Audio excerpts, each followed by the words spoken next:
So we're here at Gearsdiygarage. We're going to take a look at the 65 Econoline van. And I just want to talk about the 3 in the tree. Some people have been around these things a lot.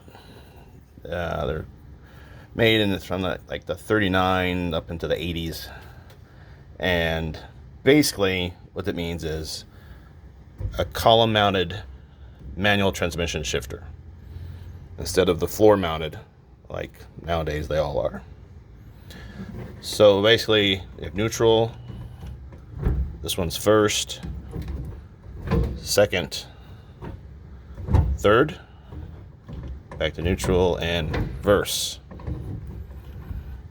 And one of the reasons for doing this is really for safety, actually, to keep the hand close to the steering wheel. It's easier to shift, especially at higher speeds. So what happens is this lever is connected to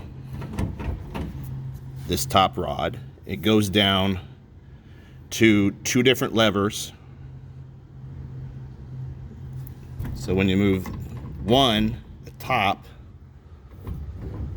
pull it back, you're moving one lever, and it's down, you're moving another one.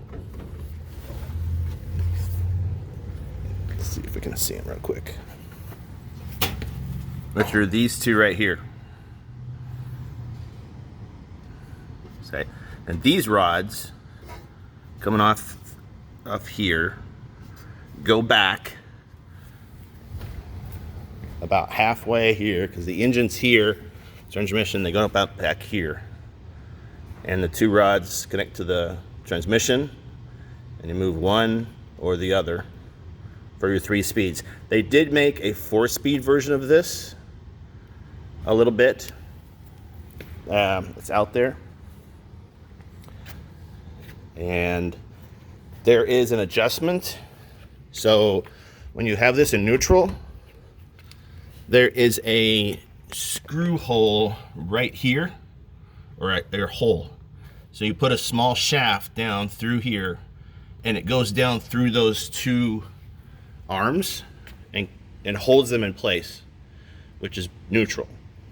So then you go back to the rods back here, and they're on the shafts, and you adjust where they are in relationship to the transmission.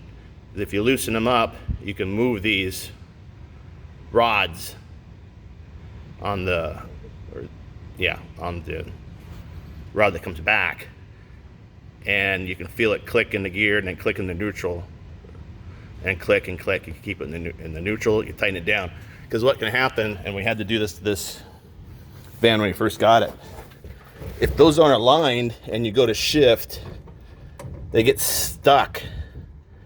Like one rod isn't shifting all the way, and then you try to go to the other one and they'll bind up. The other thing that happens with these, and I had to do it to this one as well, over time, at the very end where those 2 rods connect, there's a pin that holds everything together. And over time, those pins will wear out and they get real loose. And you can't really, there's no really any place you can buy new ones, because these are from 65. I happened to find an old mechanic that works on them in California that I had to send him this whole shifter steering column, which is both rods down to here, both these, send it to him, and he literally cuts the end off this shaft and welds on a new one. Because what ends up happening is the pin is hardened steel. This rod is soft steel. So this is the part that actually wears out. And again, you can't just replace these. So he chops them off, puts a hardened steel end on it, welds it up straight, and lines up the new pinhole exactly in the exact location of the original, puts in a new pin, connects it all up, and this is all rebuilt. He also double checks everything up here, and he checks all the bearings in the steering column as well. So anyway, that is a little history on the 3 in the tree, which I grew up in a farm, but we never had a 3 in the tree. So I never had one until we bought this vehicle a few years ago. I know some of you out there have grew up with these, learned to drive with these, but there's also a lot of people out there that have no idea what it is. There you go. Thank you.